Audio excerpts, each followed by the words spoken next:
श्री सचिन पायलट जी, श्री दीपक बैद जी, श्रीमती फूलोदेवी नेताम जी, श्री मोहन मरकाम जी, श्रीमती अनिला भेड़िया जी, श्रीमती संगीता सिन्हा जी, श्री कुंवर निषाद सिंह जी, अंबिका मरकाम जी, राजेश तिवारी जी जिन्होंने मेरे साथ यूपी में काम किया, और यहाँ के प्रत्याशी श्री बीरेश ठाकुर जी, आप सबका इस सभा में बहुत बहुत स्वागत। और मंच पर विराजमान सभी नेतागण, श्री वोरा जी भी, सबका यहाँ पे बहुत बहुत स्वागत। मेरी प्यारी बहनों, प्यारे भाई, आपका भी बहुत बहुत स्वागत। सब भैया बहनी, दीदी दाई, मल्ला, जय जोहार।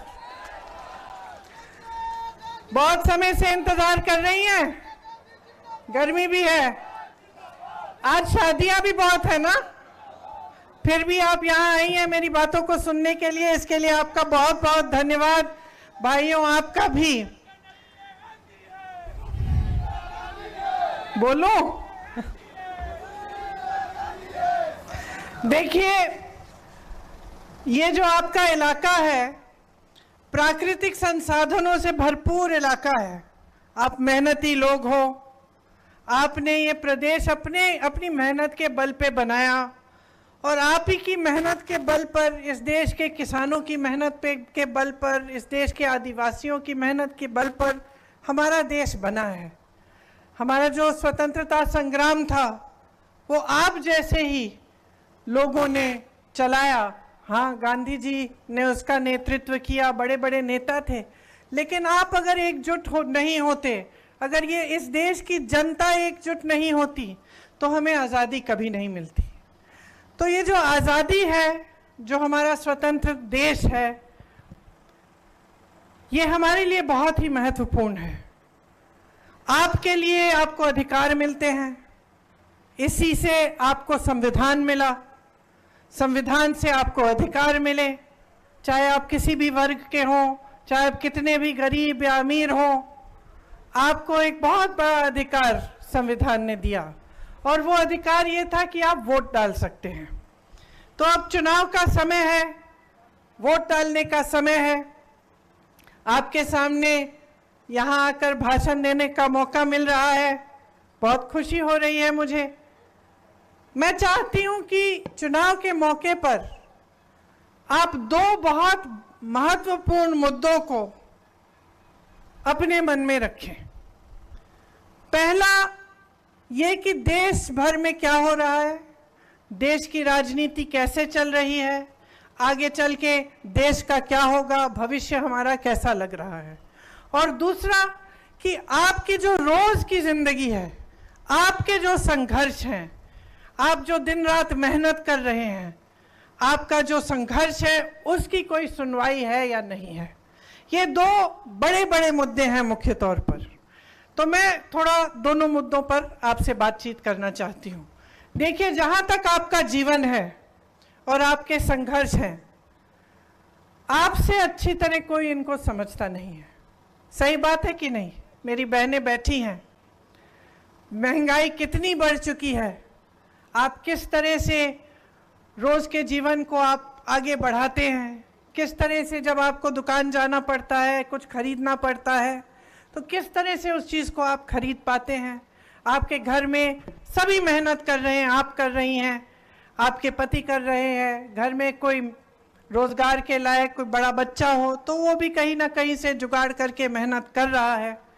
कमाई सब कर रहे हैं, लेकिन वो कमाई पूरी नहीं हो रही है।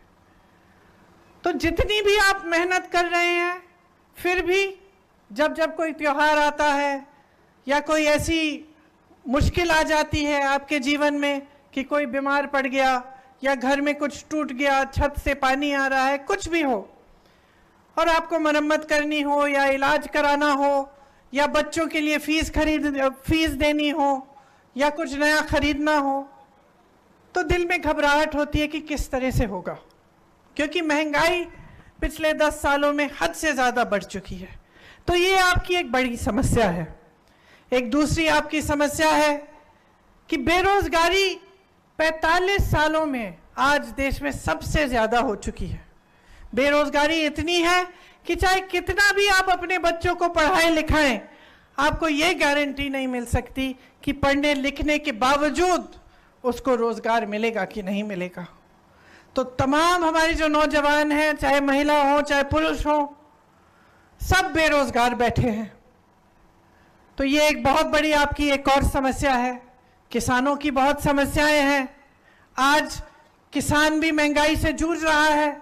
जितने भी सामान आप खेती में इस्तेमाल करते हैं सब पे जीएसटी है, सब महंगे हो गए हैं। पेट्रोल के दाम बढ़ गए हैं, डीजल के दाम बढ़ गए हैं, तो किसान खेती में भी कमा नहीं पा रहा है। तो ये आपकी जो बड़ी बड़ी समस्याएं हैं उनको हल करने की कोशिश कांग्रेस की सरकार ने जब प्रदेश में थी तो की। आपसे बघेल जी कह रहे थे, आपको याद होगा कि धान को 2500 रुपए में खरीदा जा रहा था, याद है कि नहीं? किसानों का कर्जा माफ किया था कांग्रेस की प्रदेश सरकार ने। भूमिहीनों को 7,000 रुपए मिलते थे सालाना। गोबर की खरीद होती थी। बिजली का बिल आपका आधा किया गया था। हर परिवार को, आप बघेल जी ने बताया, 35 किलो चावल मिलता था कि नहीं मिलता था ना। आदिवासी भाई बहनों को अपनी जमीन वापस दी गई, पट्टे वापस मिले। आंगनबाड़ी और मितानिन बहनों को आपके लिए आपका मानदेय बढ़ाया गया। छत्तीसगढ़िया स्वाभिमान की रक्षा की गई। हर तरह से जो आपकी संस्कृति है, जो आपकी परंपरा है, उसको कायम रखने का काम भूपेश बघेल जी ने किया। अब सरकार आपने बदल दी। उन्होंने आपको बताया कि कैसे कहीं कहीं शायद विधायक से चूक हो गई, तो कुछ विधायकों को हराने के लिए आपने प्रयास किया, इसलिए पूरी सरकार चली गई। सरकार चली गई, एक भाजपा की सरकार आई। उस सरकार ने आपके राशन के चावल में कटौती की। सिर्फ आपको 5 किलो मिलता है जब आपको 35 किलो मिलता था। बेरोजगारी का भत्ता बंद कर दिया। गोबर की खरीद बंद कर दी। वर्मी कंपोस्ट बंद कर दिया। गौठान में आपको कितना रोजगार बना के दिया और किस तरह से हमने गौठानों को मजबूत किया। मुझे गर्व होता था, हर प्रदेश में जाती थी, कहती थी कांग्रेस की सरकार को देखो किस तरह से गौठान बनाए हैं छत्तीसगढ़ में। आज उसमें से भी आपको रोजगार नहीं मिल रहा है। जो भूमिहीनों को पैसा मिलता था वो भी आज बंद हो गया है। तो मैं आपसे पूछना चाहती हूं, इतनी भयंकर महंगाई है, दाम में आग लगी हुई है। पेट्रोल चला गया 100 पार, डीजल चला गया 90 पार, सोना चला गया 73,000, चांदी चली गई 90,000, दोपहिया चली गई 1 लाख पे, गैस सिलेंडर का दाम 1200 हो गया। दाल का दाम देखिए, सस्ता क्या है? आपके लिए कौन सी ऐसी सुविधा बनाई है नरेंद्र मोदी जी की सरकार ने? प्रदेश में जो नई नई आपने भाजपा की सरकार बनाई है, कौन सी ऐसी सुविधा बनाई जिससे आपके जीवन के संघर्ष में आपको मदद मिल पाए? इनको लगता है कि लोग 5 किलो राशन का इंतजार करते रहें, 2000 रुपयों का इंतजार करते रहें, 100 रुपए का गैस का सब्सिडी उसके लिए इंतजार करते रहें। क्या ऐसे भारत विकसित होगा? क्या ऐसे आप आगे बढ़ पाएंगे? कोई रोजगार नहीं, महंगाई को घटाने की कोई बात नहीं। कोई आपको थोड़ा बहुत राशन पकड़ा देता है, कहता है इसी में खुश रह जाओ। ऐसे भारत विकसित नहीं होगा बहनों। भारत को विकसित बनाने के लिए ऐसी स्कीम लानी पड़ेगी जैसी प्रदेश सरकार ने आपके लिए चलाई, और उस तरह की स्कीम कांग्रेस पार्टी आपको गारंटी करके कह रही है कि पूरे देश भर में लागू करेगी। मेरी बहनें यहां बैठी हैं, सबसे बड़ी हम स्कीम जो लागू करना चाहते हैं वो ये है कि हर गरीब महिला को 1 लाख रुपए सालाना मिलेंगे। 1 लाख रुपए हर गरीब महिला, मतलब जो एक परिवार में सबसे बड़ी जो गरीब महिला है। 25 लाख तक आपको इलाज मुफ्त में मिलेगा। ये हमने करके दिखाया। ये राजस्थान में हमने करके दिखाया था अपनी प्रदेश सरकार में। वहां 25 लाख रुपए तक लोगों को इलाज मुफ्त मिल रहा था। वहां भाजपा की सरकार आई, आज उसी 25 लाख को गिराकर 5 लाख की इंश्योरेंस 5 लाख का कर दिया है। सरकारी नौकरियों में हम चाहते हैं कि हमारी बहनों को 50% आरक्षण मिले। मतलब सरकारी नौकरी जितनी भी है पहले के आरक्षणों के तहत आपको उनकी उसका आधा महिलाओं को मिलेगा। आशा, आंगनवाड़ी और मितानिन बहनों के लिए जो मानदेय है उसमें केंद्र की सरकार अपना हिस्सा बढ़ाएगी। इसका मतलब है आपका मानदेय और भी बढ़ेगा। किसानों की बात मैंने की, आप कर्ज में डूब रहे हैं, आपको एमएसपी नहीं मिलता, जीएसटी की वजह से महंगाई, आप अपार महंगाई हो गई है, आपको सामना करना पड़ता है, आपकी कमाई नहीं होती। हम चाहते हैं कि जब फसल का नुकसान हो तो 30 दिनों के अंदर अंदर आपका भुगतान हो। एमएसपी एक कानून बन जाए और सिर्फ एमएसपी उन उपजों पे ना हो जिस पर आपका कोई फायदा ना हो। मतलब कि जो आपकी जो यहाँ की उपज है उस पे भी एमएसपी का कानून बने।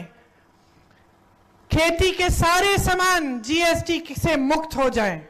मतलब कि आज जो आप जीएसटी दे रहे हैं, जिसकी वजह से जितने भी सामान आप इस्तेमाल करते हैं उस पे जीएसटी लगी हुई है और महंगे हो गए हैं, वो जीएसटी जब हट जाएगी तो वो सामान और सस्ते हो जाएंगे, तो आपके लिए सुविधा होगी।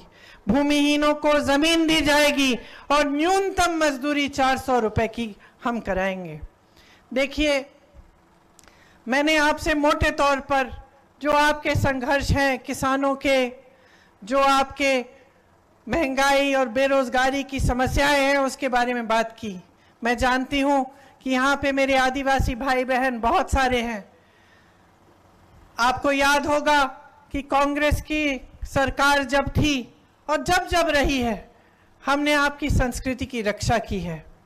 हम समझते हैं कि जल, जंगल और जमीन पर आपका अधिकार है और जैसे मैंने आपसे कहा, उस अधिकार की रक्षा हमारा संविधान करता है।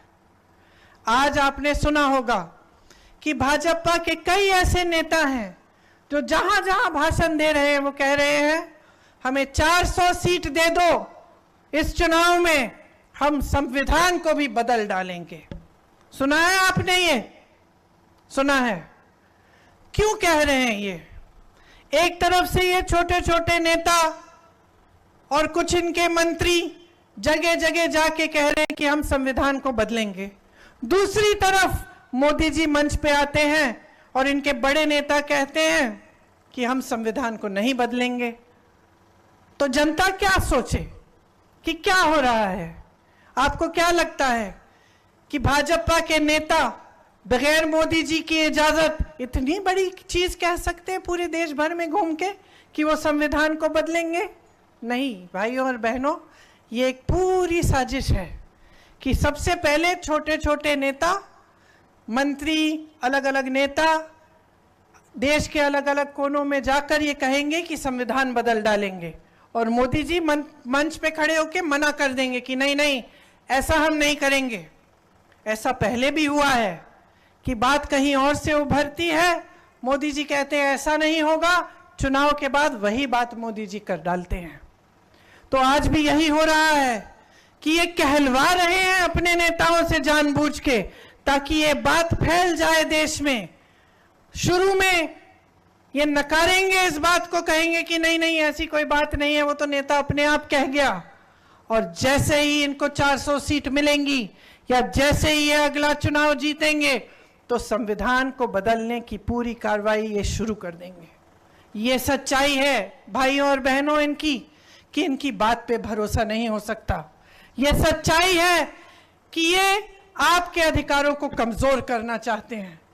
इसी संविधान ने आपको वोट दिया, इसी संविधान ने आपको आरक्षण दिए, इसी संविधान ने आदिवासियों की संस्कृति को बचाकर रखा, इसी संविधान ने इस देश के दलितों को आगे बढ़ाने का काम किया।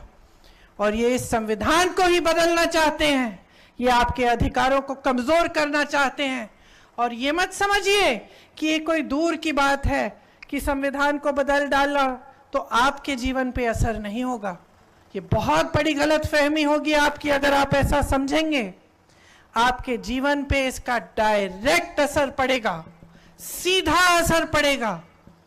अगर संविधान बदल डाला तो आज जो सम्मान का जीवन जी रहे हैं आप, आज जो अधिकारों से भरपूर जीवन जी रहे हैं आप, कि आप खड़े होकर अपने अधिकारों को मांग सकते हैं, आप सवाल उठा सकते हैं नेताओं से कि मेरे लिए काम क्यों नहीं करा, आप अपने वोट द्वारा सरकारों को बदल सकते हैं।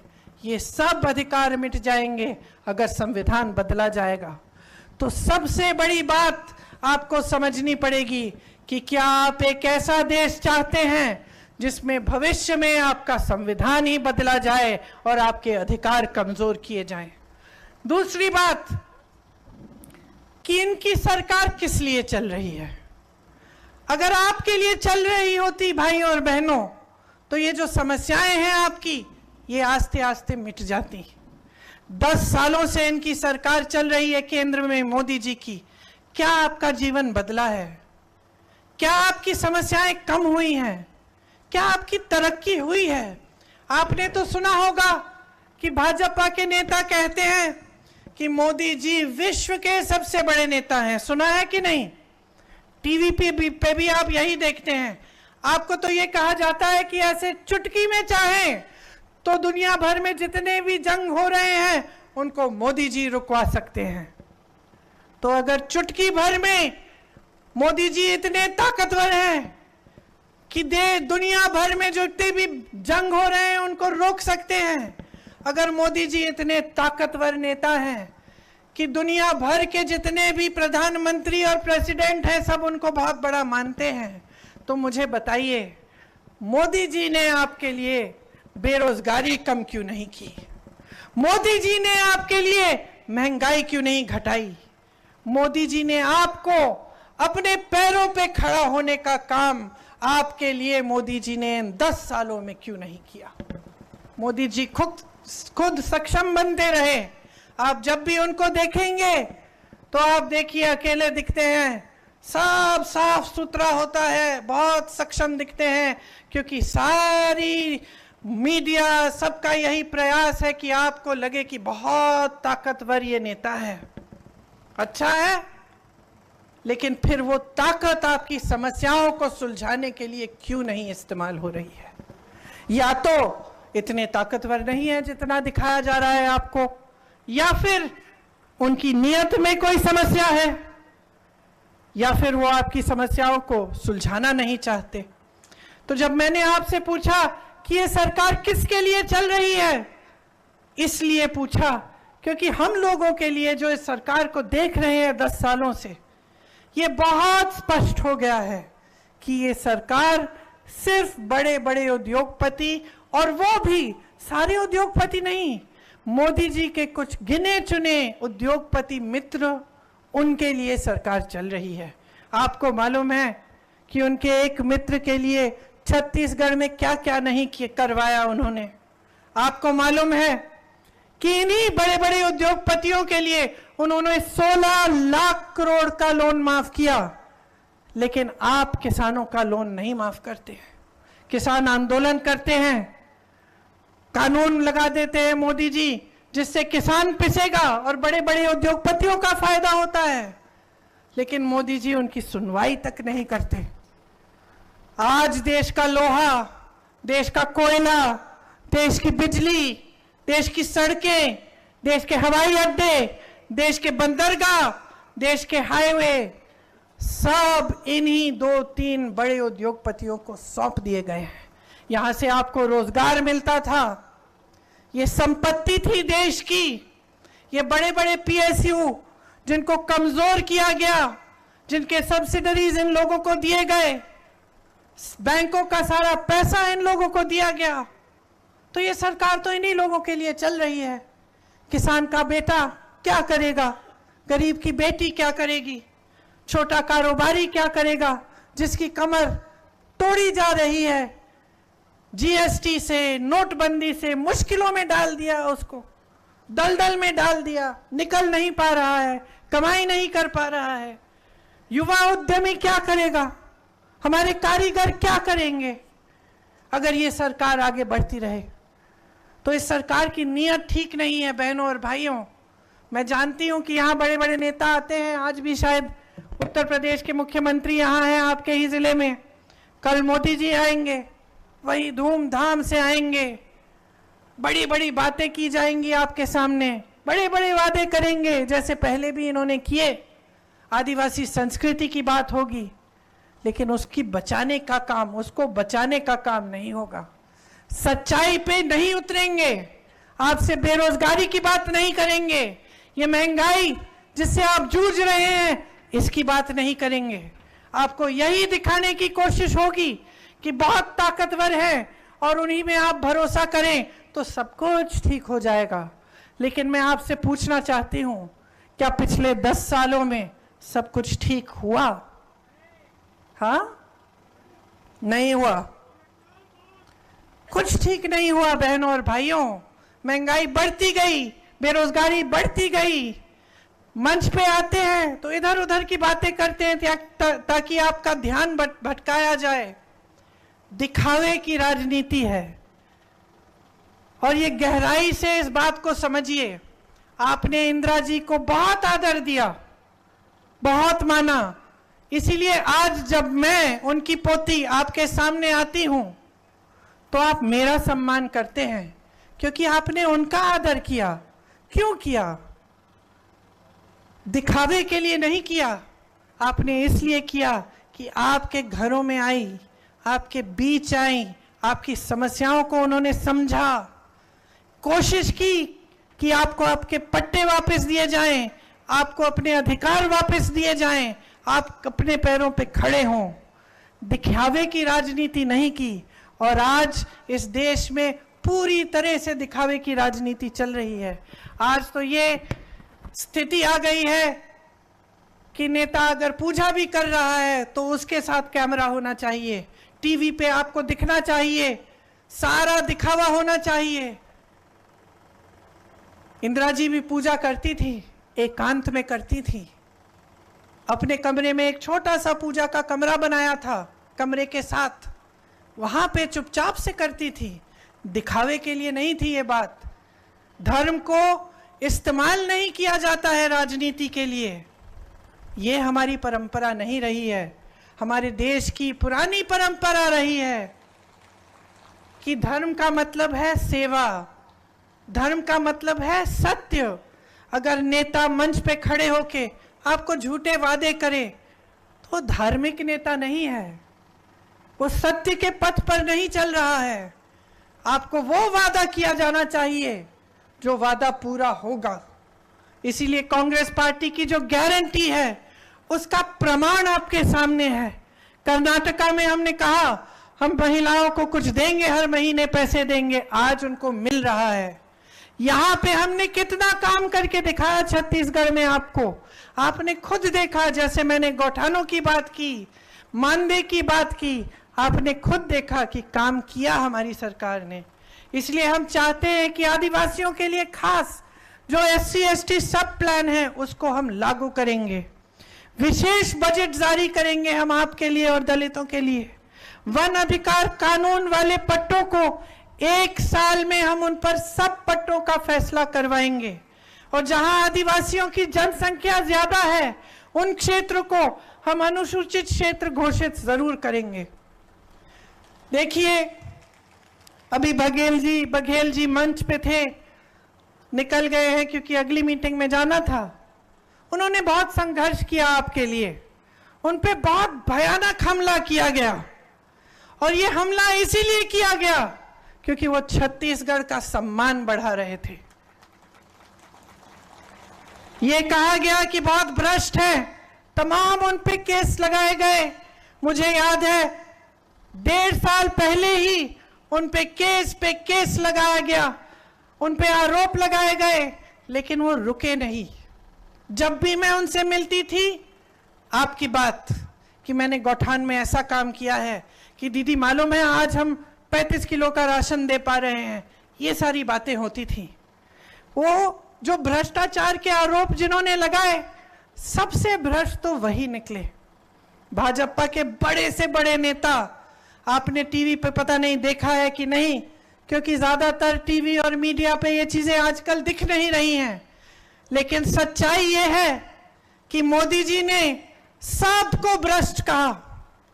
बड़े बड़े मुख्यमंत्रियों को, हेमंत सोरेन जी को जो आदिवासी मुख्यमंत्री हैं, उनको जेल में डाल दिया, सब पे केस डाले, संसद सांसदों को संसद से निकाल दिया, खूब कार्रवाई की, छापे लगवाए, केस लगवाए, सबको बोल दिया कि सब भ्रष्ट है, सिर्फ मैं ईमानदार हूं। सिर्फ एक इंसान कहते हैं कि देश में भ्रष्टाचार के खिलाफ लड़ रहे हैं। फिर एक अनोखी बात हुई। सुप्रीम कोर्ट ने कहा कि मोदी जी ने एक स्कीम निकाली थी और उस स्कीम में जो भी राजनीतिक दलों को चंदा देता था उसका नाम गुप्त रहता था। तो अनोखी बात क्या हुई कि एक केस डला और सुप्रीम कोर्ट ने यह तय किया कि भाई ये स्कीम सही नहीं है, क्योंकि इस स्कीम में जो नाम गुप्त रहते हैं उससे भ्रष्टाचार बढ़ जाएगा। सुप्रीम कोर्ट ने कहा मोदी जी को और उनकी सरकार को कि ये जो सूची है कि आपको किस किस ने चंदा दी, उस सूची को पारदर्शी बनाओ, जनता के सामने रख दो। इलेक्टोरल बॉन्ड्स कहलाती थी वो स्कीम। तो सबसे पहले तो सरकार ने कहा कि भाई सूची नहीं मिल रही। फिर सुप्रीम कोर्ट के जज को गुस्सा आया, उन्होंने कहा 2 दिन में निकाल के दो ये सूची। तो मजबूरन सूची निकली। जब सूची निकली तो सब साफ साफ दिखने लगा।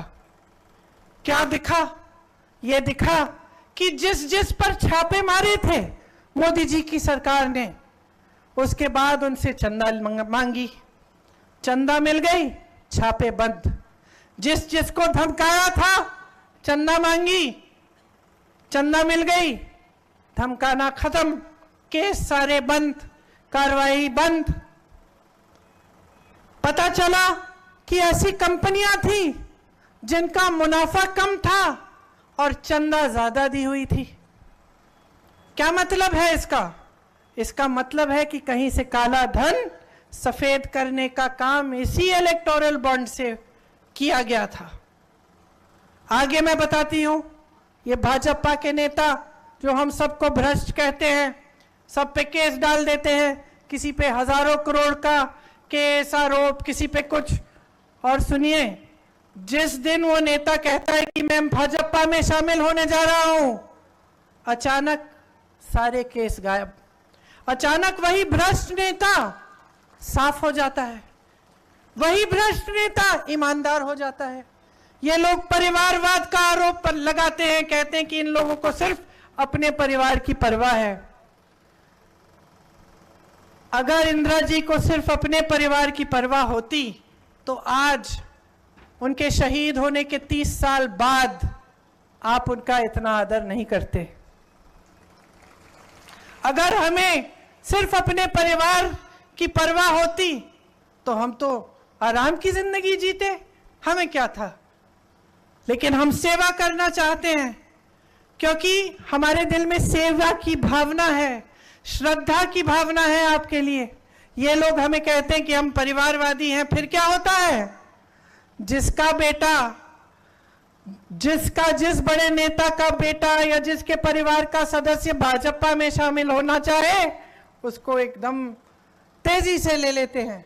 आज मैं दावे के साथ कह सकती हूं कि बड़े परिवारों के बेटे, बेटियां, चाचे, चाचियां सब उन्हीं की भाजपा में शामिल हो गए हैं, और तब परिवारवाद के सारे आरोप खत्म। तो देखिए, गहराई से समझिए आपके सामने क्या हो रहा है। एक समय में आप नेताओं से नैतिकता की उम्मीद रखते थे, सादगी की उम्मीद रखते थे, शान और शोहरत की नहीं, नाटक की नहीं, कि आपके सामने आकर कोई भी नया नाटक कर ले और नैतिकता की कोई बात नहीं हो। इस पूरे देश की परंपरा रही है, और महात्मा गांधी जी के समय से नहीं, ये हिंदू धर्म की पुरानी परंपरा है, ये आदिवासी परंपरा भी है, कि अपने जो बड़े होते थे, जो नेता होते थे, उनसे हम ये उम्मीद रखते थे कि वो हमसे सच बोलेंगे, वो हमारे लिए अच्छा करेंगे, वो हमारे साथ विश्वासघात नहीं करेंगे। इसीलिए आप गहराई से समझिए कि आपको बदलाव लाना पड़ेगा। इस बार अगर आपने कांग्रेस के हाथ मजबूत नहीं किए और फिर से आप 5 सालों के लिए भाजपा की सरकार ले आए, तो 5 साल और इस देश में क्या क्या होगा इसकी गारंटी कोई नहीं ले सकता। संविधान बदला जाएगा, आपकी बेरोजगारी बढ़ेगी, आपकी महंगाई और भी बढ़ेगी, आपकी समस्याएं बढ़ती चली जाएंगी। ये देश बड़े बड़े उद्योगपतियों को सौंपा जाएगा। ये नेता और भी ताकतवर बनेंगे, और भी शोहरत होगी इनकी, शान होगी इनकी, लेकिन सब अंदर से खोखला होगा और आपके जीवन इसी दलदल में पड़े रहेंगे। तो अगर इस दलदल से निकलना है, अगर परिवर्तन चाहते हैं, तो एक ही रास्ता है, अपने वोट से अपने अधिकार को मजबूत करिए। अपने वोट को सोच समझ कर डालिए, अपने वोट को अपनी ताकत बनाइए और अपनी ताकत के बल पे खड़े होकर इस देश में बदलाव लाइए। आप सबने बहुत ध्यान से मेरी बातों को सुना, इसलिए मैं आपको बहुत बहुत धन्यवाद देती हूं। जिस दिन पोलिंग का दिन होगा, ये 2 बातें, एक जो देश भर में राजनीति चल रही है उसको बदलने की बात, और दूसरी जो गहरी समस्याओं का सामना आप कर रहे हैं उनके समाधान ढूंढने की बात, इनको आप अपने मन में रखकर पूरे विवेक से अपना वोट दीजिए। मुझे पूरी उम्मीद है और मैं जानती हूं कि अगर आप समझदारी से अपना वोट देंगे तो यहाँ के उम्मीदवार, कांग्रेस के उम्मीदवार को आप जिताएंगे और एक बार फिर 10 सालों बाद एक ऐसी सरकार केंद्र में लाएंगे जो आपके लिए काम करती रहे और आपके लिए पूरी श्रद्धा से सेवा करे। धन्यवाद। जय हिंद।